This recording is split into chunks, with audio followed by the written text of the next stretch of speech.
Welcome to class. Today we are going to do Module 50 through Module 54. This is about personality and all the different personality theories of personality. And so this is one of my favorite chapters. I love studying the personality and I love hearing all about the different theories of personality. There's a lot of different theories about personality, and we will cover the ones that are highlighted in your book. There are more than that, of course, out in the world, but your book highlights the major theories of personality, and we will talk about those. So let's move on. So where did this come from? Where did personality come from? Well, first, the definition of personality is a person's unique and relatively stable pattern of thinking, emotions, and behaviors. So it refers to the consistency in who you are, who you have been, and who you will become. It also refers to the special blend of talents that you have, the values that you have, the hopes, the loves, the hates, and the habits that you have. Personality is what makes us unique. Everyone has a different personality, and that makes us very unique. So again, there are a lot of different theories about personality, and we'll just dive into a few of these theories. First theory says we all have traits. Traits is a stable personality characteristics. Traits are inferred from behavior. So what are examples of traits? They're being loving, being generous, kind, being very shy. Maybe somebody is very sensitive, creative, intelligent. These are all different trait examples. A personality type refers to people who have several traits in common. So Carl Jung proposed that there are two types of different people. There's introvert and there's extrovert. So an introvert is a shy, reserved person whose attention is usually focused inward. An extrovert is a bold, outgoing person whose attention is usually focused outward. Self-concept consists of all your ideas, perceptions, stories, feelings about who you are. It is your mental picture you have of your own personality. So we build our self-concepts daily. We revise them when we have new experiences. Once a stable self-concept exists, it tends to guide what we pay attention to, what we remember, and what we think about. Self-concepts greatly affect our behavior and our personal adjustment. Another definition that you need to know is self-esteem. This is your self-evaluation. So you can have a negative self-esteem or you can have a positive self-esteem. One that has a low or a negative self-esteem is insecure.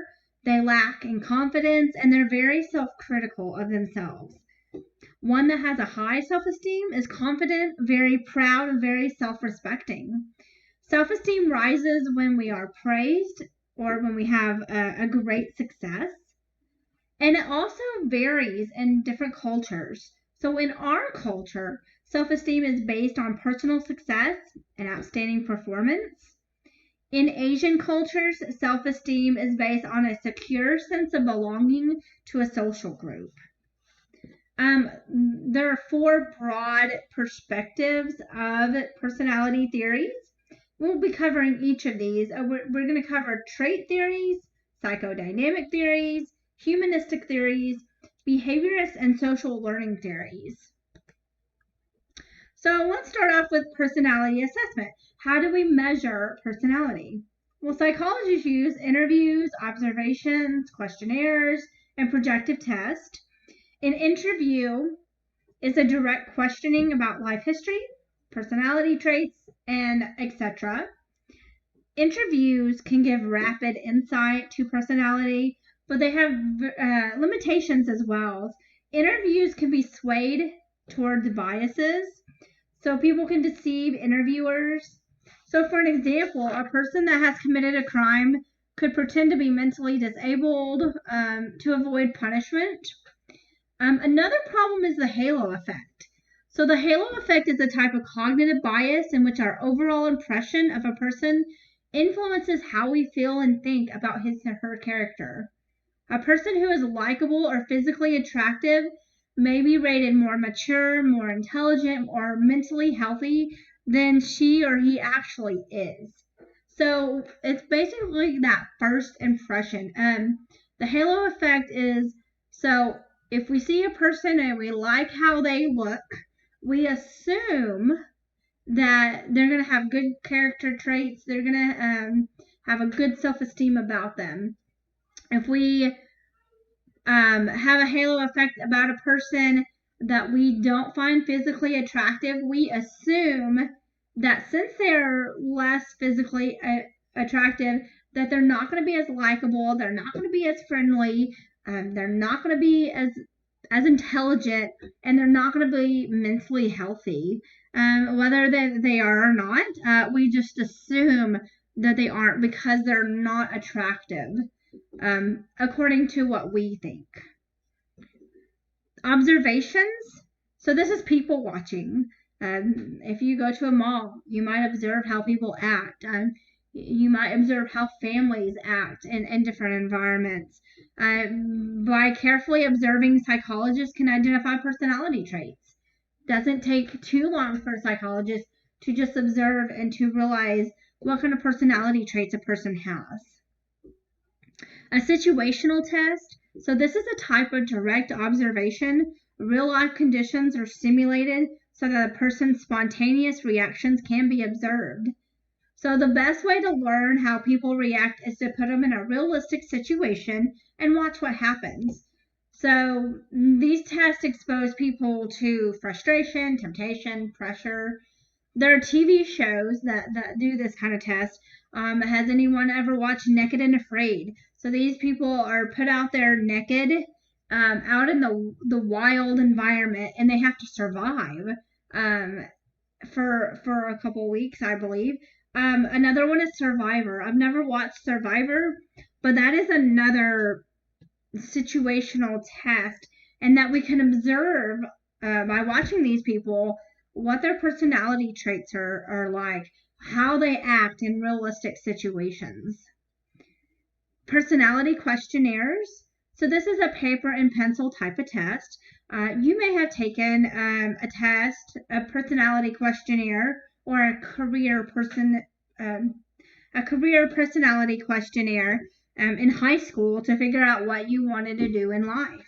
One of the best known personality questionnaires is the Minnesota Multiphasic Personality Inventory, the MMPI.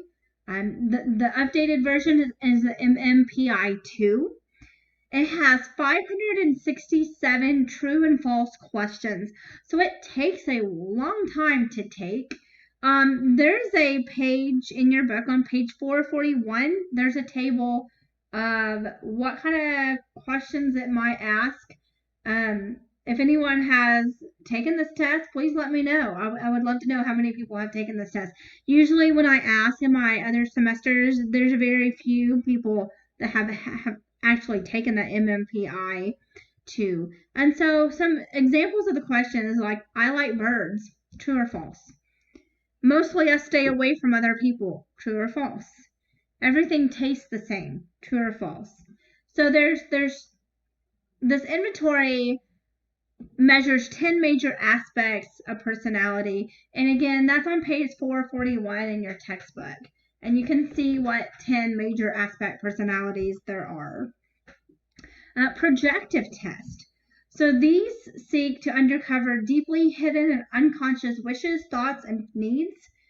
So these projective tests, if you're given a projective test, you will either describe a picture or tell a story about a picture.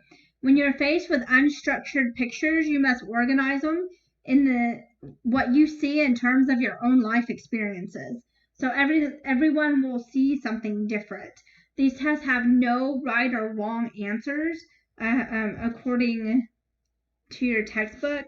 And again, they don't have right or wrong answers.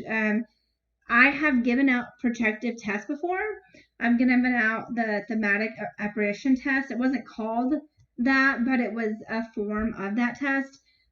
It takes a long time to do. As a professional, when I was in my school psychology intern, I had to give one, and it was cards, and this is the TAT, or the thematic appreciation test, which is the TAT. It consists of 20 sketches depicting various scenes of life situations. On page 443 in your textbook is an example of what a picture would look like, or what a card would look like. So a sketch is shown, or a drawing is shown, and then a person makes up a story about it. And the person would make up a beginning, a middle, and an end to the story.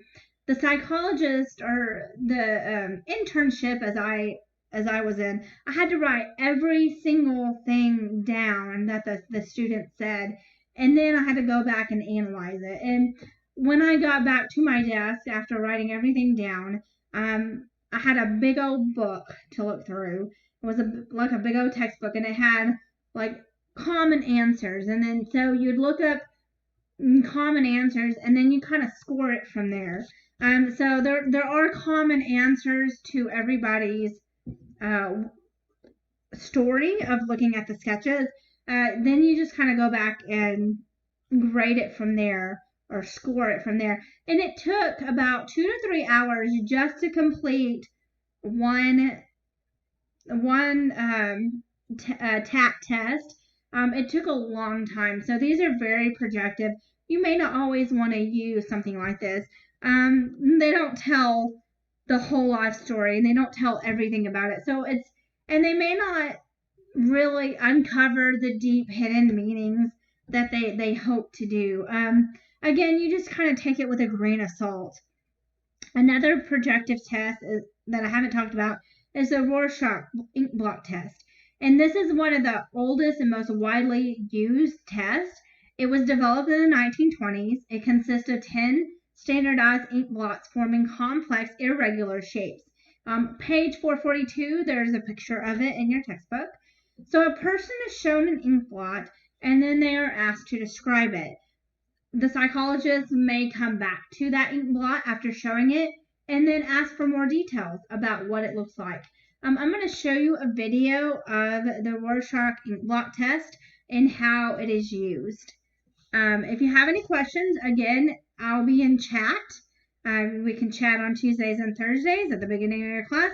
If you want to post a question out there, email it to me, and I'll put it out in the discussion, and we can definitely talk about these projective tests that are very interesting, but again, they take a very long time to cover and to score.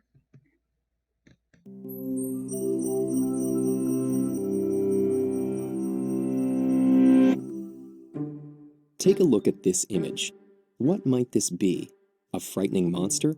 2 friendly bears? Or something else entirely? For nearly a century, 10 ink blots like these have been used as what seems like an almost mystical personality test. Long kept confidential for psychologists and their patients, the mysterious images were said to draw out the workings of a person's mind. But what can ink blots really tell us, and how does this test work? Invented in the early 20th century by Swiss psychiatrist Hermann Rorschach, the Rorschach test is actually less about the specific things we see and more about our general approach to perception. As an amateur artist, Hermann was fascinated by how visual perception varies from person to person. He carried this interest to medical school, where he learned all our senses are deeply connected. He studied how our process of perception doesn't just register sensory inputs, but transforms them. And when he started working at a mental hospital in eastern Switzerland, he began designing a series of puzzling images to gain new insight into this enigmatic process.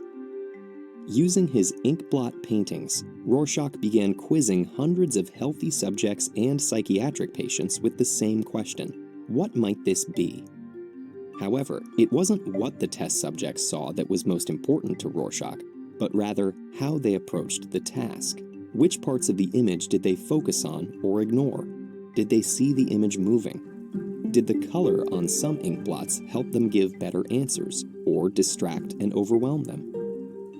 He developed a system to code people's responses, reducing the wide range of interpretations to a few manageable numbers.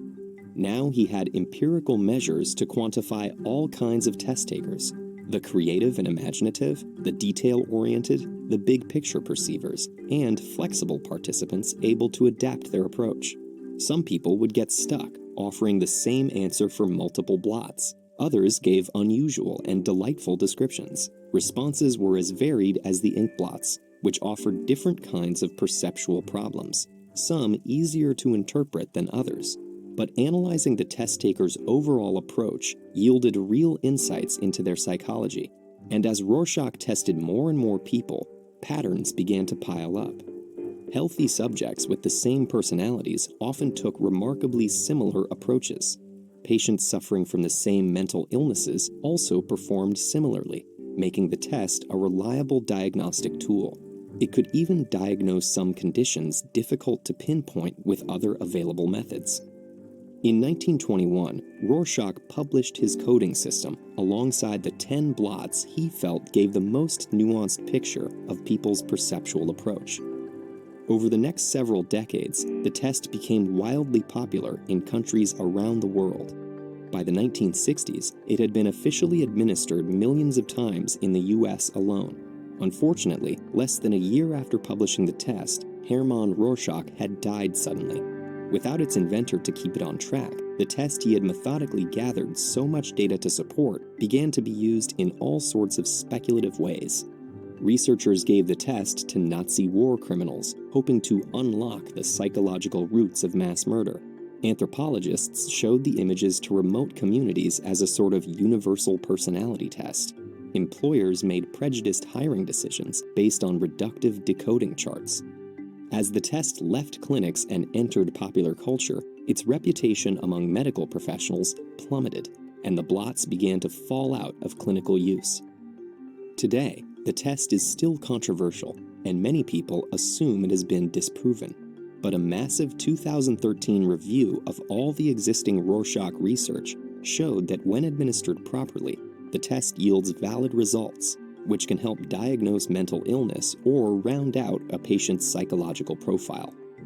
It's hardly a standalone key to the human mind. No test is, but its visual approach and lack of any single right answer continue to help psychologists paint a more nuanced picture of how people see the world, bringing us one step closer to understanding the patterns behind our perceptions.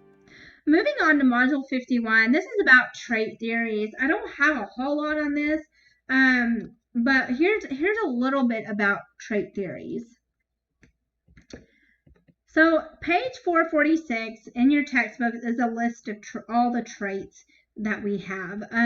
Trait theories believe that traits are biological predispositions. It's a heredity readiness of humans to behave in certain ways. Psychologist Gordon Allport in 1961 distinguished between central and secondary traits. So central traits are the basic building blocks of personality. A small number of central traits can be captured the essence of a person. Secondary traits are more superficial personal qualities like food preferences, political opinions, music taste. Raymond Cattell studied traits in a large number of people. He began measuring visible features of personality, which is what he called surface traits. He noticed that surface traits often appear together in groups. So some traits clustered together so often that they seem to represent a single more basic traits. These are called deeper characteristics. These are called source traits. These are the core of the personality. So what's the difference between Allport and Cattell's traits? Allport's was subjective and possibly wrong at times. Cattell used a factor analysis, which is a stats technique to use correlated multiple measures and to identify general underlying factors. So for example, he found that imaginative people are almost always inventive, curious, creative, innovative. So if you're an imaginative person, Psychologists already know that you have all those other traits, or you at least have several of them. So they realize that you are probably curious. You probably are creative. You probably are innovative. Cattle identified 16 source traits. All 16 are needed to fully describe a personality. So he named his test the 16PF. And on page 448 is an example of what 16PF might look like if you were to take that test. Then we have the Big Five theory.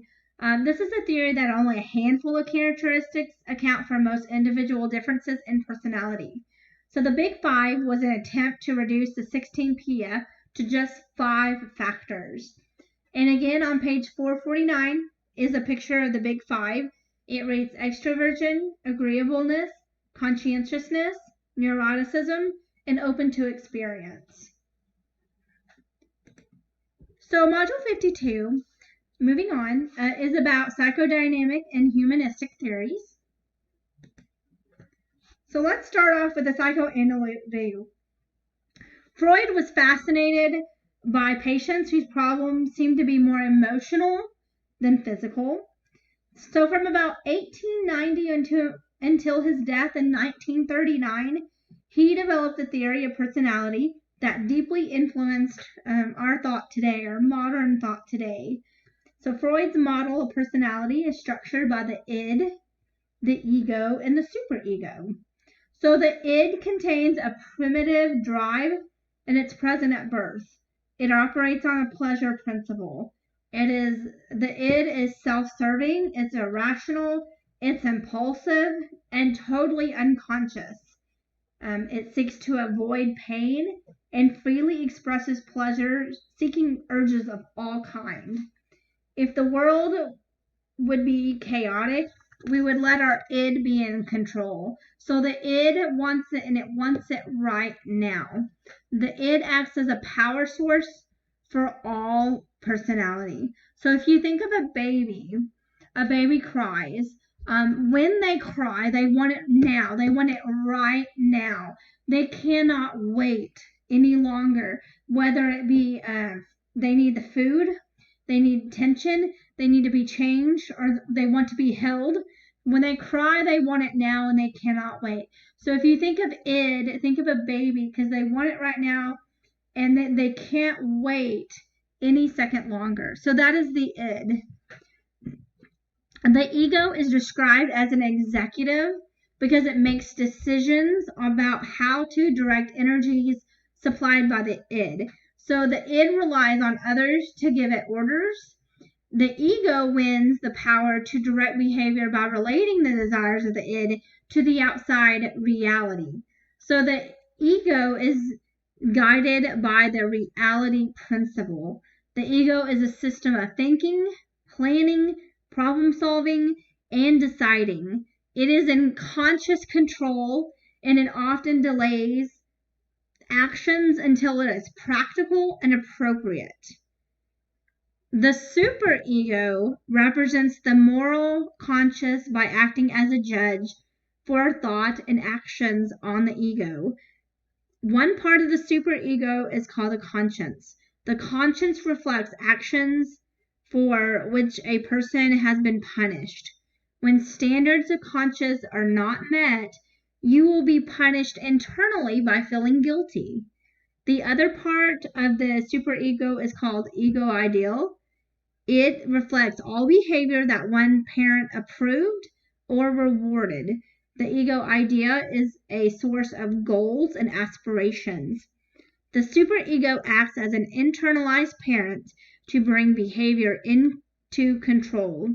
So according to Freud, a person with a weak superego is going to be a criminal, they're going to be antisocial, and they're going to be delinquent.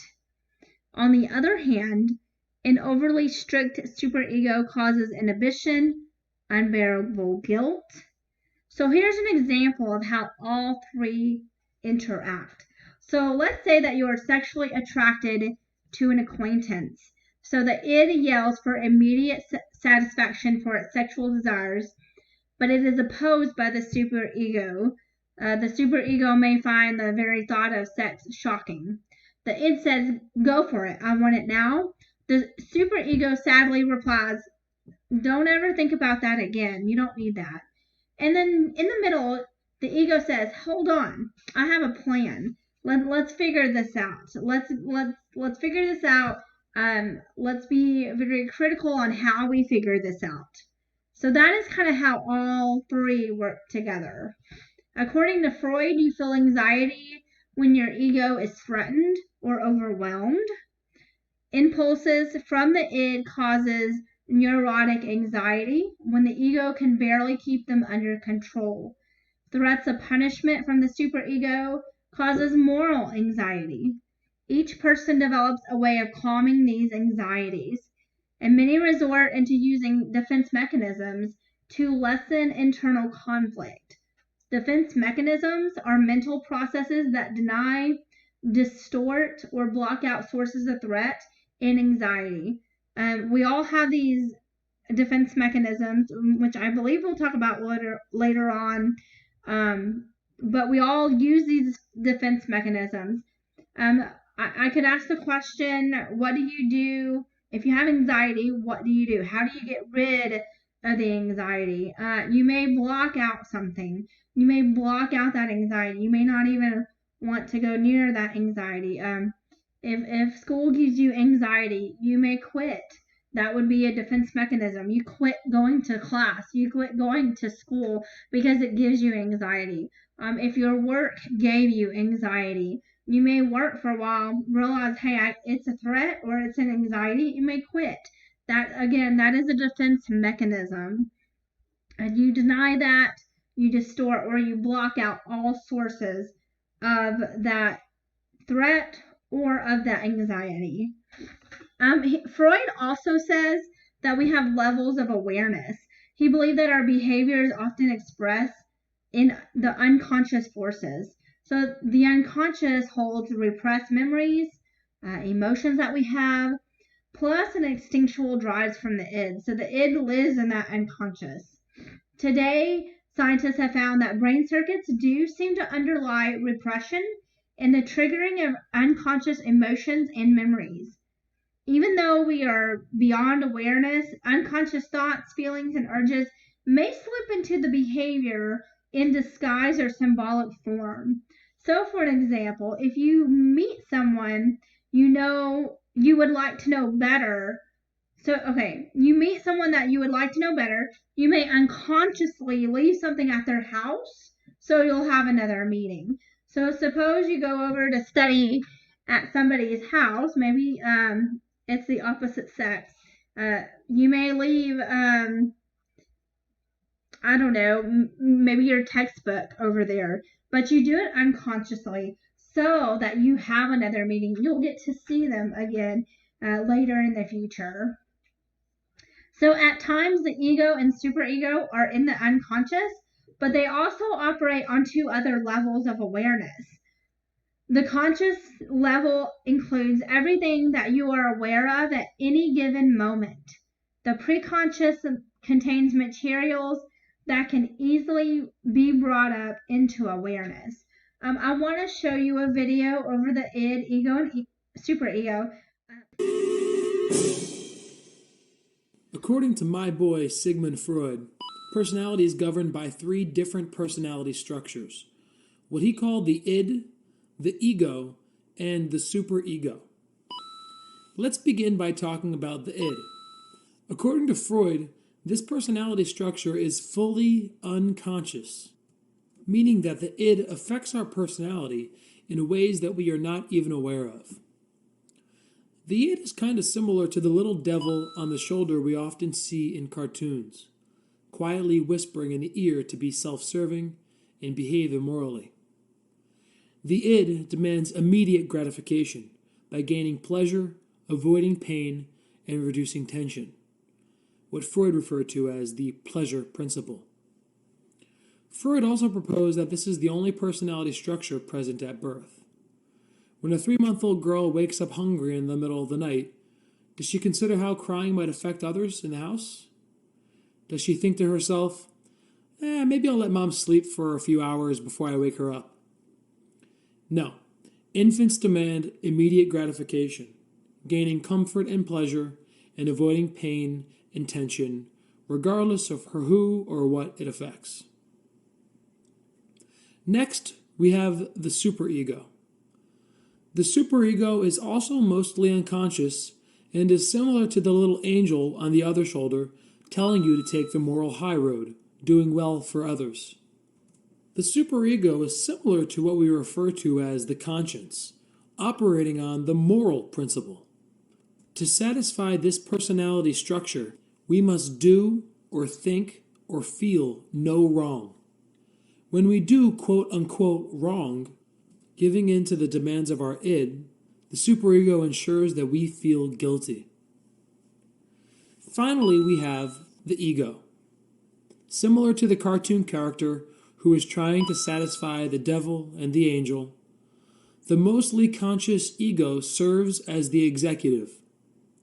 The ego operates on the reality principle, dealing with the demands of reality while trying to satisfy both the id and the superego. The ego is essentially our conscious selves, or who we perceive ourselves to actually be. In addition, the ego has the ability to unconsciously distort our reality, what we call defense mechanisms. Freud believed that the core of the personality develops before age 6 in a series of psychosexual stages. He believed that erotic urges in childhood have lasting effects on development. He uses the term sex and erotic very broadly to refer to many physical sources of pleasure.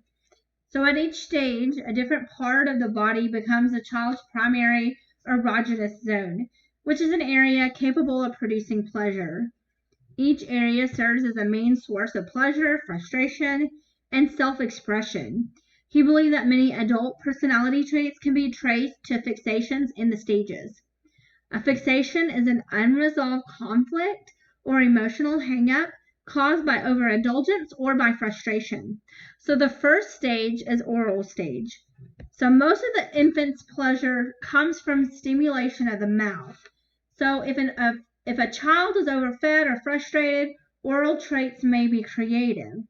Adults' expression for oral needs are smoking, nail biting, chewing gum, kissing, overeating, and alcoholism.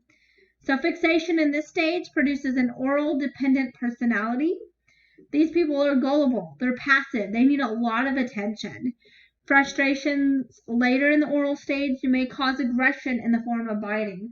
So if you think oral stage, if you've seen an infant before, you realize that as they get older, especially as they get older, but everything comes from stimulation of the mouth. Even when they're first born, they eat very first time. That's stimulation of the mouth. And then after a while, when they start eating and they start bringing everything into their mouths, again, that they're still in that oral stage. The second stage is between ages 1 and 3. So this is anal stage. So the child's attention shifts to the anus and processes of elimination. So this is when they start potty training. Again, most children when they potty train are from the ages 2 to 3.5, sometimes even 4, depends on the child when they start potty training. But when parents attempt to potty train, the child can gain approval or express rebellion, or even aggression by holding it in or letting it go. So again, there's a good feeling of using the potty, of letting go, the process of elimination. So a harsh potty training can cause anal fixation. Freud called the holding on part anal retentive. So these people are stingy, they're orderly, they're compulsively clean. The letting go is called anal expulsive personality. These people are disorderly, they're messy, they may be even cruel, they may be even destructive. Some of you maybe know some people that are anal retentive or even anal expulsive. according to Freud, it would stem from their childhood between the ages of 1 and 3, of where they maybe their parents were attempting to potty train them and things didn't go the right way, or something happened along the way during that potty training that they either held on or they let go, and then their personalities formed from this stage. I hope that makes sense. The third stage is phallic stage. So this is between 3 and 6 years old. Psychosexual attention shifts from the anus to genitals. He theorized that fixations in this stage causes adults to be vain, to have traits of narcissism, to be very prideful. During this stage, increased sexual interest causes a child to physically attract to the parent of the opposite sex. So in males, this is called Oedipus complex. Boys aggressively compete with his father for the affection of his mother. He believes that the male child feels threatened by the father. The boy may even fear castration at this point. To ease the anxieties, a boy must identify with the father. Then their rivalry will start to end. And toward the end of it, the boy seeks to become more like his father. Girls experience Electra complex. So the girl loves her father and competes with her mother. However, a girl identifies with her mother more and more gradually as she gets older. He believed that females already feel castrated. Because of this, they are less driven to identity with their mothers than boys are with their fathers. You can give and take on this stage. Basically, he's saying that we are sexually attracted to the opposite sex parent in this phallic stage. I don't agree with this at all. I think we look up to our parents. There are a lot of daddy's girls and there's a lot of mama's boys. Maybe this is where he kind of come up with this stage. I don't think we're ever sexually attracted to. We don't have those sexually attractive feelings toward the opposite sex parent.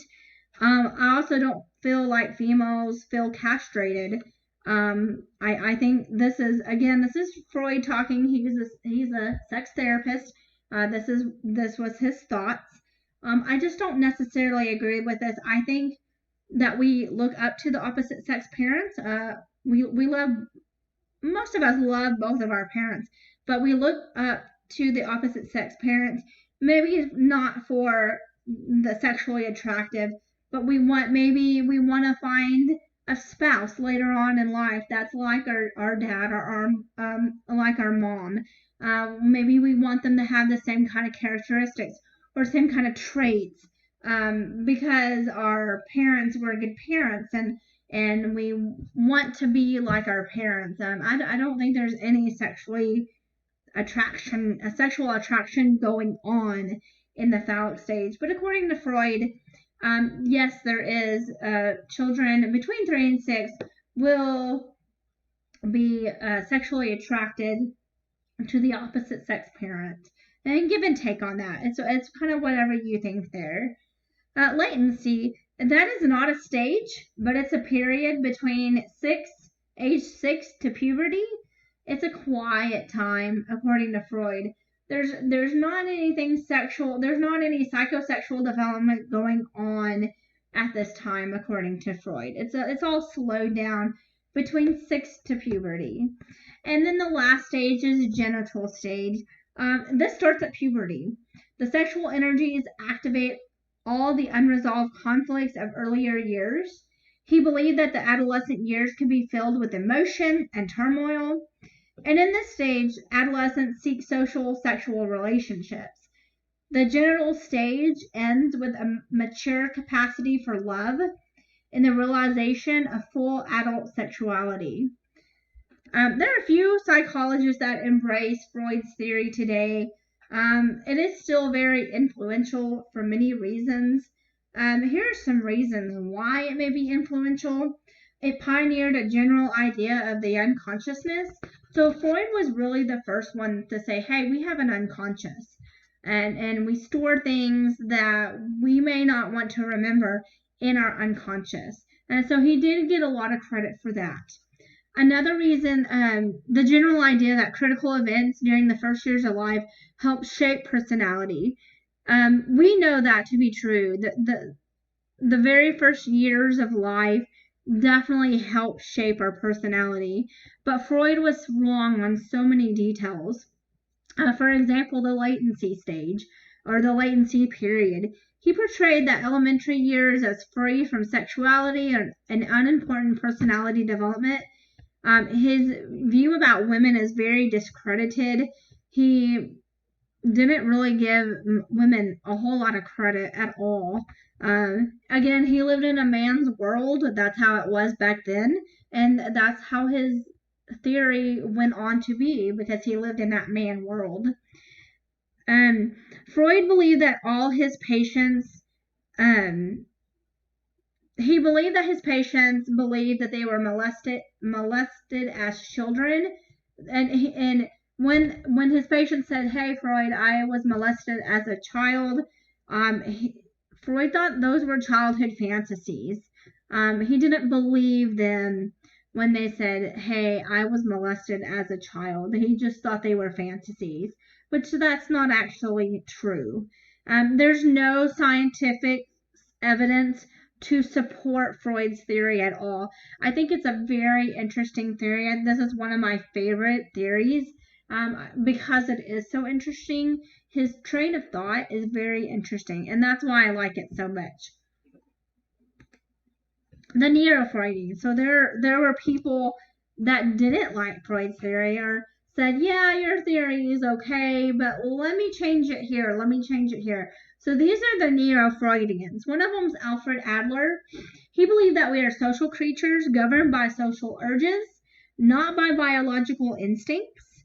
He said the main driving force in personality is striving for superiority. So we want to be superior in all ways of life. The striving is a struggle to overcome imperfections. We want competence, we want completion in our life. He believed that we all have feelings of being inferior. So this occurs because we begin life as a small baby, as a weak baby. We are powerless when we are born. And we're surrounded by all these powerful adults. That is the feelings of being inferior. And the feelings of being inferior may come from our personal limitations, because we are born with no power. We are born weak. We are born small. Another Neo-Freudian is Carl Jung. So he called the conscious part of the personality the ego, like Freud did. He believed that a persona or a mask exists between the ego and the outside world. The persona is a public self presented to others. He used the term personal unconscious to mean the unconscious. He believed that personal unconscious is a mental storehouse for single individual experiences, feelings, and memories. But he also described a collective unconscious, which is a deeper mental storehouse for unconscious ideas and images shared by all humans. Jung believed that from the beginning of time, all humans have had experiences with birth, death, power, mother and father figures, God figures, animals, earth, energy, and evil. So such universals create archetypes. Archetypes are original ideas, images, or patterns. The archetypes are found in the collective unconscious. They cause us to respond emotionally to symbols of birth, death, evil, animals, and energies. Let me go back to the personas. If I were in class with y'all, I would ask y'all if we had a persona or a mask. I think we do. I think there's a whole nother person, and you can think about it with your teachers. It's a public self. It's presented to to you as students. All your teachers have a persona. They all have a public self. When you go to a job interview, that is your persona. You have more to you than your persona, but that is what is just presented to other people. I have a whole life history that y'all don't know about, but I presented my persona to y'all. I've shared a little insight to my life with y'all, but I still have many years I could share with y'all. But my persona is just the public self that's presented to others. We all have a persona. We all have a public self that we just present. We have a fine line of what we present to other people. There's things that we don't want to share with other people. That we mask ourselves, that we won't share with other people. So that is a persona. If y'all have any thoughts on that, just let me know.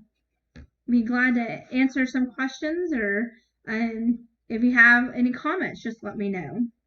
We're going to move on to humanistic theory. So the humanistic theory focuses on human experiences, human problems, human potentials, and human ideas. The core of the humanism thought is a positive image of humans as created beings capable of free will. So humans are capable of having free will. The person you are today is a product of the choices you have made. Free will is the ability to choose that is not determined by genetics, learning, unconscious forces. So we are able to do what we want because we have free will. Humanism is often called a third force because it opposes the psychodynamic and behavior theories. So humanists view human nature, the traits, the qualities, the potential that humans have as inherently good. So all humans are inherently good. The person you are today is largely a product of all the choices you made. Humanists emphasize immediate subjective experience. So a subjective experience is a private perception of reality. To understand behavior, we must learn how a person subjectively views the world.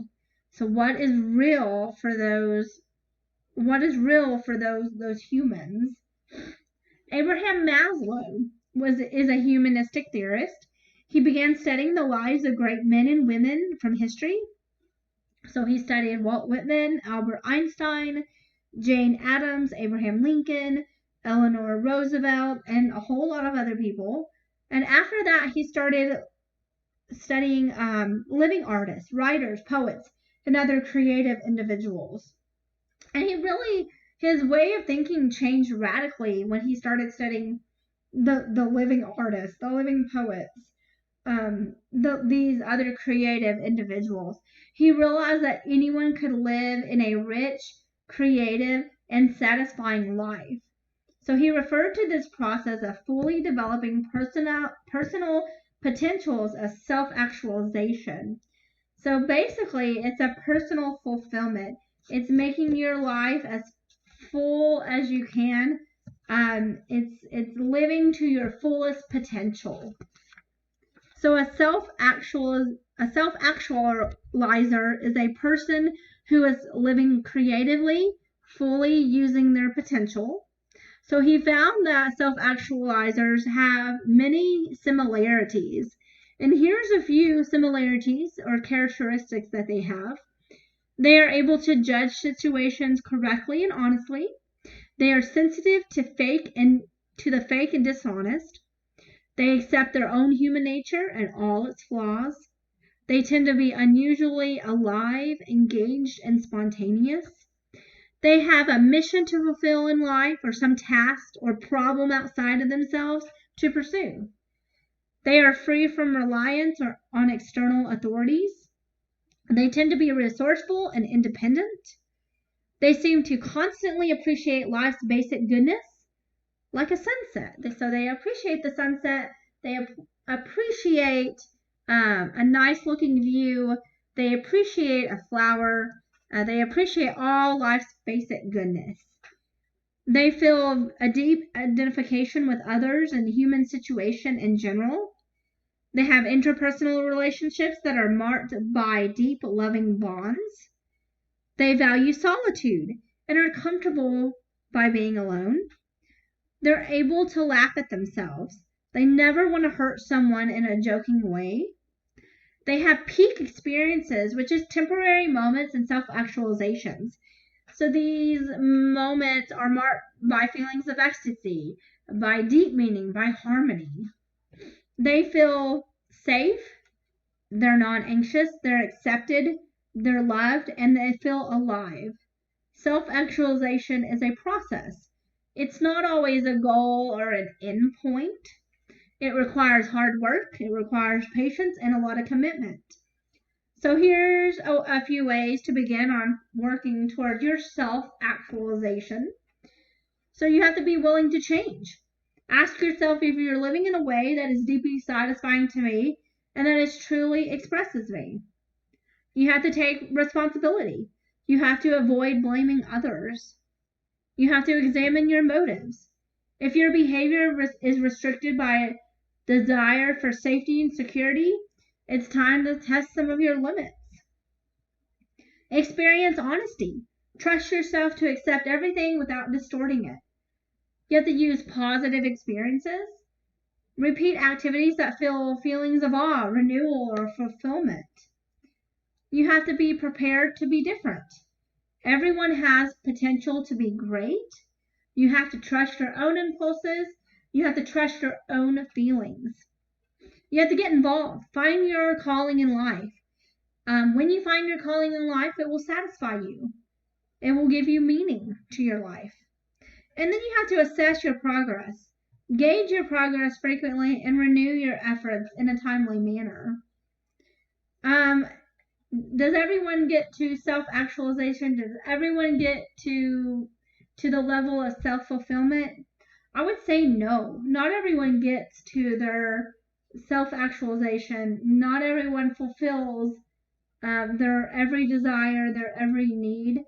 I'm working on it for myself, but it can be very hard in times to reach those peak experiences, to have that self-actualization.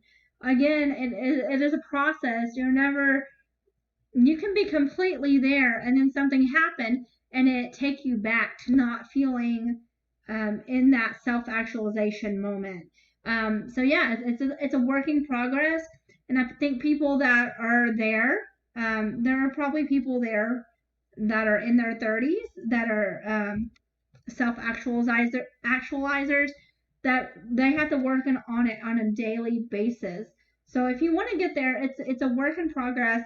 You always will have to work on it, and you always will have to take time to assess your progress and renew your efforts.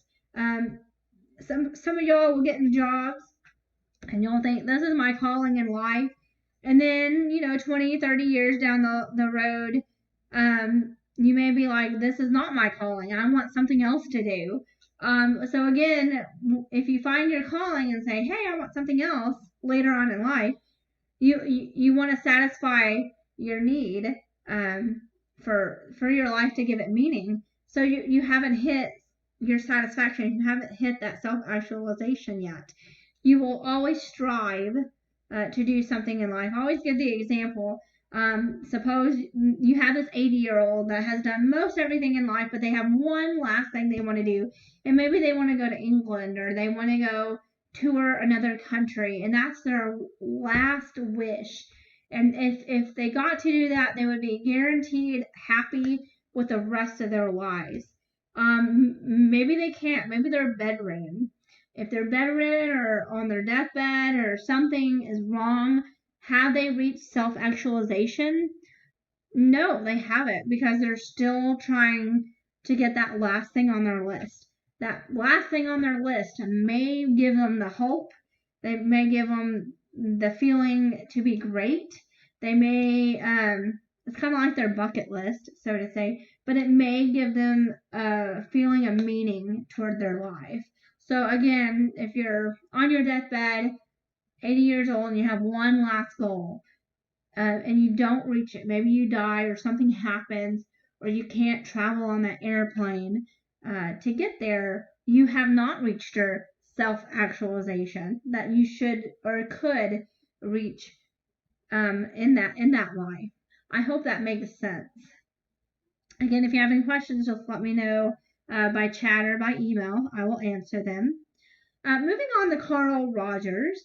He's another humanist. So he emphasized the human capacity for inner peace and happiness.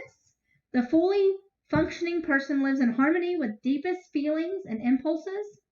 These people are open to experience. They trust their own inner urges and intuitions. He believed that this attitude is most likely to occur when a person receives an ample amount of love and acceptance from other people. So his theory emphasized the self. He said the self is a flexible and changing perception of personal identity. He said that behavior can be understood as an attempt to maintain consistency between our self-image and our actions. The self-image is a total subjective perception of your body and personality. So, for example, people who think they are kind tend to be considerate in most situations. If you know a person who thinks they're kind and they're not kind, Carl Rogers said that was called incongruence. So there's a discrepancy between their way of thinking and their experiences and their self-image. Experiences seriously incongruent with self-image can be threatening and are often distorted. So blocking and denying experiences prevents the self from changing. When your self-image is consistent with what you really think, feel, and do, you're best able to actualize your potential.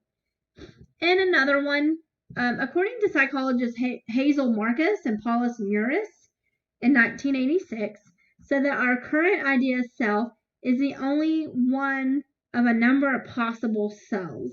A possible selves is persons that we could become or are afraid of becoming. So, for an example, an intellectual person being fearful of stereotypes that come with wearing baggy pants. Possible selves translates our hopes, fears, fantasies, goals, and different images of who we could be. So if we're very intellectual, we wear baggy pants, we feel that maybe that this is again a possible selves that we have a fear of people thinking, oh well, we're not intelligent because we wear baggy pants. What will people think of me if I wear baggy pants? I am intelligent, but what are other people going to think? What are other people going to think about my goals or who we are because we wear baggy pants? I think most everyone has dealt with this in some issues. I told my class last semester that I have a friend and we were roommates in college, but she's very conservative, very, very Christian in her ways. And I always wondered about what she thought about my music. I used to listen to punk rock a lot and pop songs, and she was very Christian music. That's all she ever listened to, really. And I always was worried about what my self-image was to her. Now that I don't care, it doesn't matter. But I always that was a possible selves. It's a person that we were afraid of becoming. Yes, I like the punk rock music, but I was always afraid of what she thought and her stereotypes of me for listening to that kind of music. Again, that's an example of possible selves. A humanistic view of development. The development of a self-image depends greatly on information from the environment. It begins with sorting perceptions and feelings, then expands into self-evaluations. So Carl Rogers believed that positive and negative evaluations by others cause children to develop internal standards of evaluations called conditions of worth. We learn that some actions win our parents' love and approval, where others are rejected. Parents may label some feelings as bad or wrong. So, for example, some kids may be told that it's wrong to feel angry toward their siblings, even when it's justifiable. But they may be told you don't need to feel angry towards them, even though the child should feel angry towards them. Learning to evaluate some experiences or feelings as good or bad is directly related to a later capacity for self-esteem, positive self-evaluation, or positive self-regard. He also said that humans receive unconditional positive regard that we feel worthwhile. Unconditional positive regard is complete, unqualified acceptance of another person as he or she is. Do we get there with people? I think sometimes we do. Can we fully accept another person for who they are? That is unconditional positive regard. I think, yes, we can get there. I think it depends on the person. I think it depends on the relationship with that person. But yeah, I think we can get there with that person. But I think we have to not worry about what they think of us. And we need to let them know we don't care what they think, and we don't care what we think, and that we will accept them no matter who they are and what kind of person they are. But yeah, I think we get there. But I think it takes time to get there. I don't think it's an immediately unconditional positive regard right when we first meet. I think it takes time to get the unqualified acceptance of another person. Module 53, moving on to behavioral and social learning theories. So let's begin with the learning theories of personality. Behavioral personality theories emphasize that personality is no more than a collective, relatively stable learned behavior patterns. So personality is acquired through classical and operant conditioning, observational learning, reinforcement, extinction, generalization, and discrimination. Strict learning theorists say that personality is not made up of traits. There is no such thing as a trait for honesty. Traits are stable, learned responses. Learning theorists also stress situational determinants of actions. Knowing that someone is honest doesn't automatically allow up to predict whether a person will be honest in a specific situation. Situations definitely impact our behavior. So every situation provokes a different reaction. So if you find your lover in bed with your best friend, everyone's going to have a different reaction to that.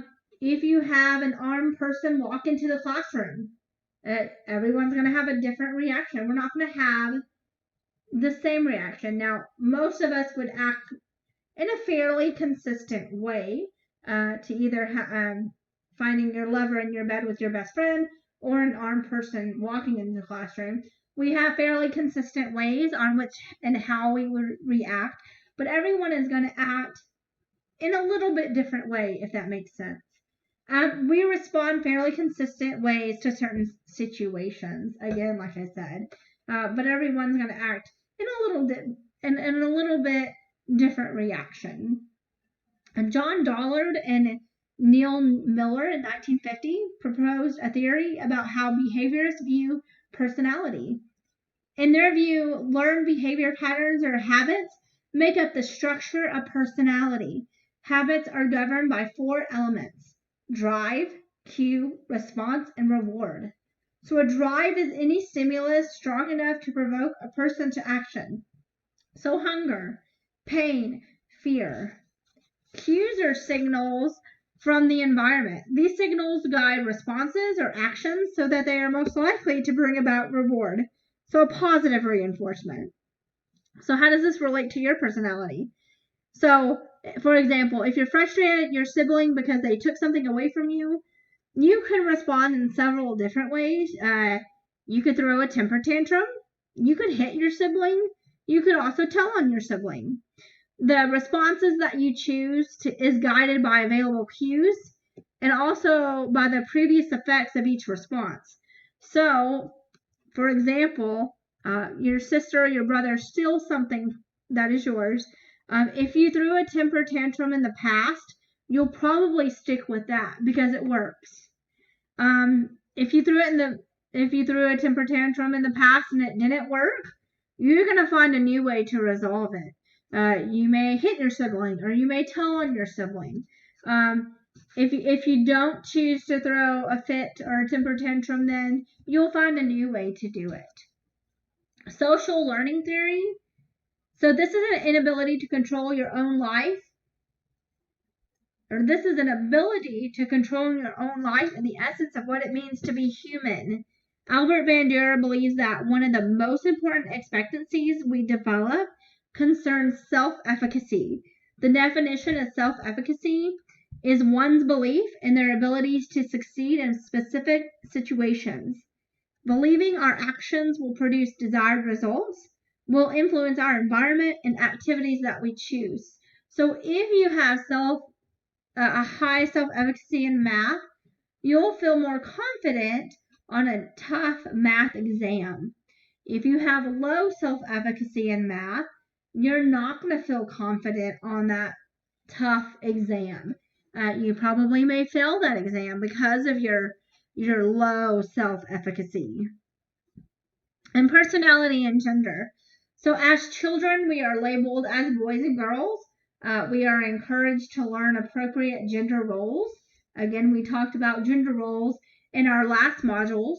Gender roles is a pattern of behaviors that is regarded as male and female within a culture. The social learning theory states that identification and imitation contribute to personality development and to sex training. So identification refers to a child's emotional attachment to admire adults. This typically encourages imitation, which is a desire to act like an admired person. So we imitate those people that we admire. Traits and situations. Do we inherit personality? Newborn babies differ in temperament. Temperament is a raw material that personalities come from, which suggests it is hereditary. Temperament has a large impact on how infants interact with their parents. So personality tends to be stable around 3 years of age, and it continues to harden well past the age of 50. Personality slowly matures during old age. Genetic studies have shown that intelligence, language, and some mental disorders, temperament, and other complex qualities are influenced by heredity. Studies of twins are very popular for personality and temperament. So at the University of Minnesota, they found that if one twin excels in art, dance, drama, or athletics, the other twin is likely to excel at those things too. At the university, and it was at the University of Minnesota as well, that they found that twins may even be similar in voice quality, facial gestures, hand movements, and nervous tics. So if one twin nail bites, the other twin probably nail bites as well. One study includes the Jim twins. His name was James Lewis and James Springer. So James, or Jim Lewis, of Lima, Ohio, was adopted in 1940, just 3 weeks after he was born. He was named James by his adopted parents, and he had a dog named Toy. As a schoolboy, he enjoyed math and carpentry, but he never enjoyed spelling. He went on to marry a woman named Linda. Later, he and Linda divorced, and he married a woman named Betty. He had a son named James Allen Lewis, worked as a security guard, drove a Chevrolet, and was an avid chain smoker. The other twin, James Jim Springer of Piqua, Ohio, was adopted in 1940, just 3 weeks after he was born. He was named James by his adoptive parents, and he had a dog named Toy. As a schoolboy, he enjoyed math and carpentry, but again, he didn't like spelling. He also went on to marry a woman named Linda. Later, he and Linda divorced, and he married a woman named Betty. He had a son named James Allen Springer. The son's name, Allen, is spelled a little different. This one is Allan, and the other one was Alan. He worked as a deputy sheriff. He drove a Chevrolet, and he was also an avid chain smoker.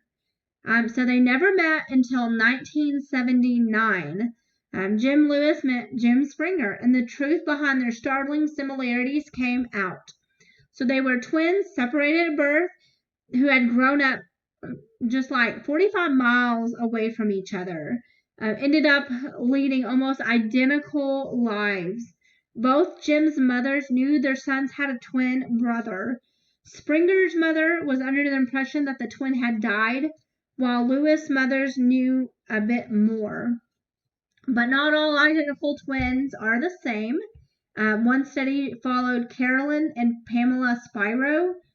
Pamela was diagnosed with schizophrenia, and she never tried to be cured. She is an award-winning poet. Her sister Carolyn is a Harvard psychiatrist. So that's a little information on twins and personalities. There's a documentary on Netflix. It's called 3 Identical Strangers. I do recommend it if you have not seen it. If you watch it and you want to post a comment about it, let me know and I'll post it and we can discuss that in our discussion board. Not for a grade, but just for class-wise discussion. It's a very interesting documentary. It's a real documentary. It is on Netflix and it's called 3 Identical Strangers. I definitely recommend watching it. It's something, especially if we were in class, it'd be something that we could really talk about. If you have any questions, anything, this ends our chapter. Let me know. And just let me know how everything's going with y'all. I want to make this as easy as a transition as possible. So just let me know and I will help you along the way. Thanks so much. Y'all have a great day.